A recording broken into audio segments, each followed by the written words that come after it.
ఈరోజు మన అదృష్టం శ్రీ ముముక్షు జన మహాపీఠంలో మనమున్నాం.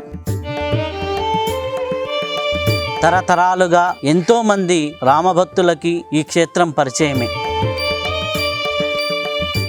4వ తరం పీఠాధిపతి వారు ఇప్పుడు ఉన్నారు. వారు గౌరకృష్ణ గారు. వారు తాతలు ముత్తాతల కాలం నుంచి ఈ యొక్క ఆశ్రమాన్ని నిర్వహిస్తూ ముందుకు తీసుకెళ్తూ ఉన్నారు. అసలుకి మొట్టమొదట ఈ ఆశ్రమం ఎలా ఏర్పడింది? 5000 సంవత్సరాల క్రితం వేదవ్యాస మహర్షి ఇక్కడ తపస్సు చేశారు. ఆ తపస్సు ఫలితంగా 1,00,000 మందికి ఏకకాలంలో ఒకే పంక్తిలో భోజనం పెట్టాలి.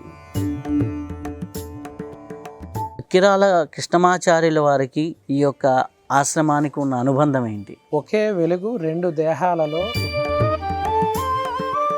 కొంతమంది యోగంలో ఉన్నవాళ్ళు భక్తిని వదిలేస్తూ ఉంటారు. భక్తిని ప్రధానంగా ఉన్న వాళ్ళు యోగాన్ని పట్టుకోరు. ఈ రెండింటిని ఎట్లా? భక్తి యోగం 2 వేరు కాదు.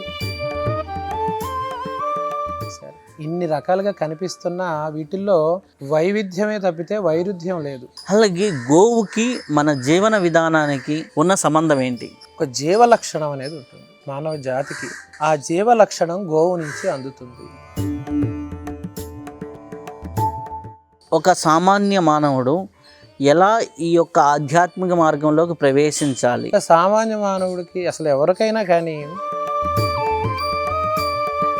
మన భారత జాతిలో ఆ ఆధ్యాత్మికత అన్నది,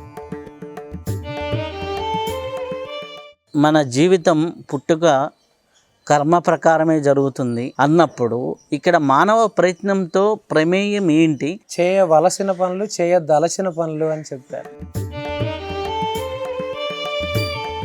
అన్ని కర్మ ప్రకారమే చేసిన. అసలు వాసుదేవ అంటే దాని అర్థమేమి? అది అనటం వల్ల వచ్చే ప్రయోజనం ఏమి? వాసనాద్ వాసుదేవస్య వాస్తంతే జగత్రయం. అన్నిటిలోనూ ఉండి వసించేవాడు వాసుదేవుడు. ఆ ప్రతి అంశంలోనూ ఆ వాసుదేవ స్మరణం అనేది